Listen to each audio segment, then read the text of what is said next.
Nah, tadi Mbak Yuli menampilkan bahwa kadang-kadang kita membuat orang merasa diterima, merasa aman gitu ya, dari tampilan kita, body of language. Nah, dari pertanyaan kita juga bisa membuat orang itu merasa tidak nyaman. Nah, merasa tidak nyaman itu membangkitkan reptilian brain. Reptilian brain itu saya coba kembali ke di dalam otak kita, bagaimana otak kita bekerja. Jadi otak kita bekerja itu ada 3 bagian dari otak kita. Saya kembali ke depan sebentar. Ya, bagaimana otak kita bekerja. Jadi ini mungkin teman-teman yang dari kedokteran tahu kali. Jadi ada batang otak, itu reptilian brain, ya. Nah, ini pengetahuan ini penting nanti kita dalam rangka membangun kepercayaan. Ya, reptilian brain itu fungsinya adalah untuk insting, pertahanan, ya, pertahanan. Jadi yang membuat kita kalau ada dapat ancaman, yang aktif itu reptilian brain, gitu ya. Nah, reptilian brain ini bekerja secara insting, otomatis gitu ya. Kalau kita merasa terancam, dia aktif.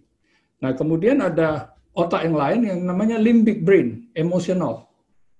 Ya, lalu cortex itu adalah rational brain, jadi thinking brain. Nah, kita kalau dalam kolaborasi, dalam mencari creativity, jalan solusi, kita membutuhkan yang namanya thinking brain. Nah, cuman thinking brain ini dikendalikan oleh emosional, ya. Ada namanya di sini ada amigdala. Jadi kalau kita merasa nyaman, kita bisa langsung akses ke thinking brain. Ya, kita bisa berpikir, elaborasi, nyari alternatif, tapi begitu kalau amigdala kita memahami situasi itu sebagai satu ancaman, yang aktif adalah reptilian brain. Nah, reptilian brain ini tidak ada pilihan. Reaksinya cuma 2. Fight or flight. Jadi artinya apa? Kalau ancaman ini ancaman ini dirasakan, artinya gini, saya ingin cerita dulu yang di limbik. Ancaman itu bisa real, bisa tidak real. Artinya kalau macan datang gitu, Anda melihat macan mendekati Anda, itu real. Reptilian brain Anda cuman reaksinya lari atau kalau berani ditembak gitu ya. Nah, itu pertahanan insting pertahanan dirinya muncul gitu. Nah, tapi banyak ancaman itu sifatnya tidak real, persepsi. Nah, itu yang mempersepsikan adalah emotional brain. Misalnya, wah, orang ini kok kayaknya nggak bisa dipercaya gitu. Ya, persepsi saya. Yang bekerja itu lalu reptilian brain. Nah, reptilian brain itu pukul atau lari atau diam. Kalau reptilian brain-nya aktif, neokorteksnya tidak jalan, tidak bisa aktif dia, mati. Ya, bagaimana kalau ada takut? Ya, ada misalnya ada orang yang ya kalau dalam corporate itu ada dosen, atau kalau di corporate itu bos gitu. Begitu kita takut sama bos kita, ditanyain, kamu punya ide nggak? Langsung, wah ini kalau aku nggak punya ide, mati aku. Nah, itu reptilian brain-nya hidup, sehingga dia nggak bisa berpikir. Nah, di dalam kita membangun kepercayaan, nah ini penting kita pahami, jangan sampai kita istilahnya feed your reptilian brain.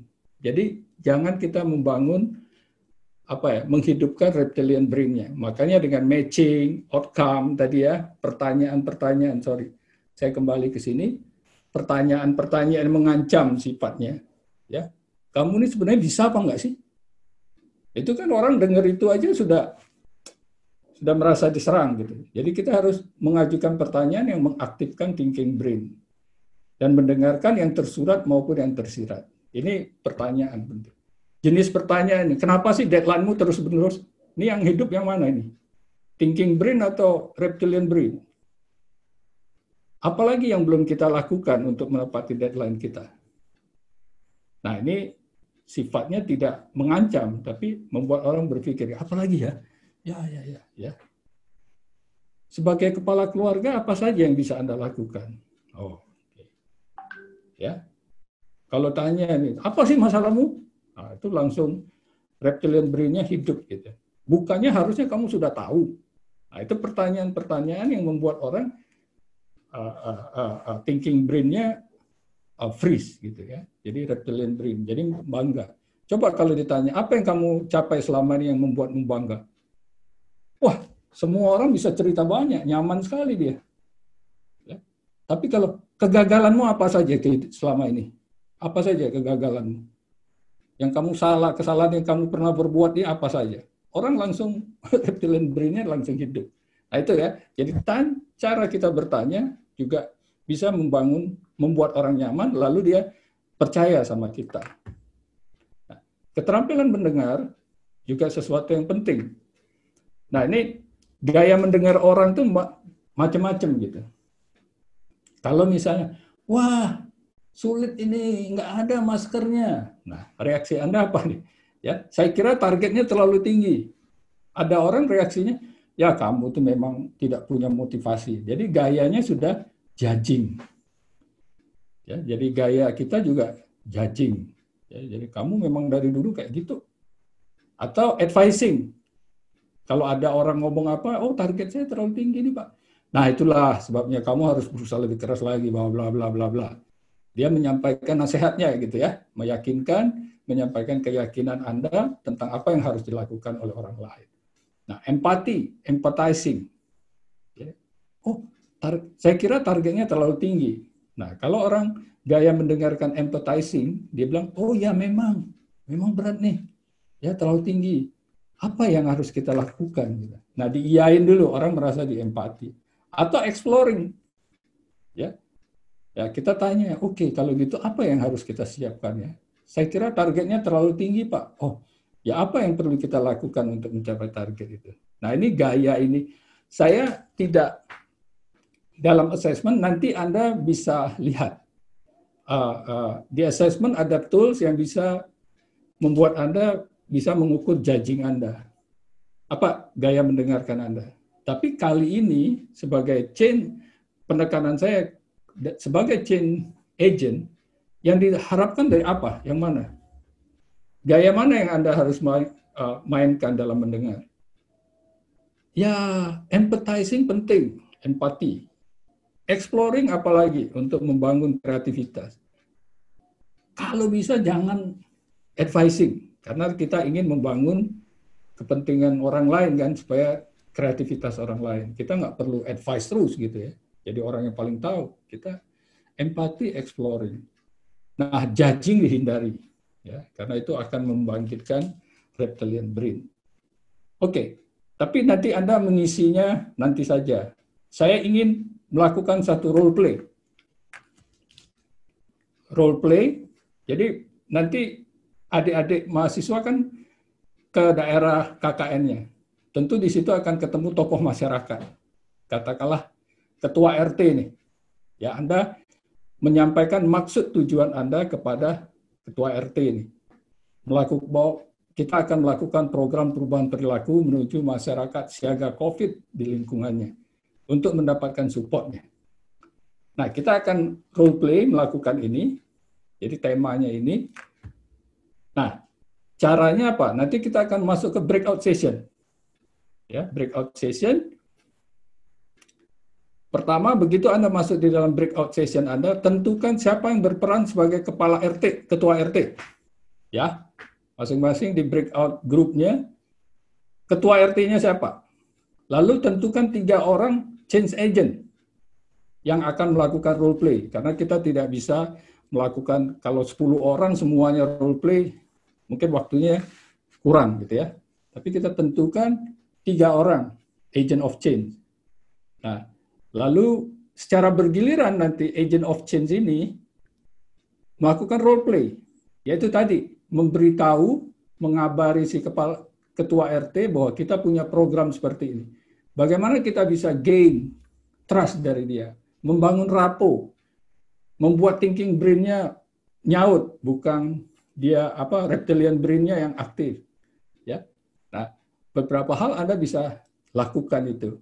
Ya, nah nanti role play-nya masing-masing agent of change bergantian. Ya, satu ronde itu 2 menit. Jadi misalnya ya, ini Bapak atau Ibu RT ya, misalnya di dalam chat Anda. Oke, Anda udah tentukan siapa Bu RT-nya. Ronde pertama, agent of change yang pertama, role play, 2 menit. Oke. Lalu setelah 2 menit selesai, agent of change yang kedua. Ya. Lalu agent of change yang ketiga, 2 menit lagi.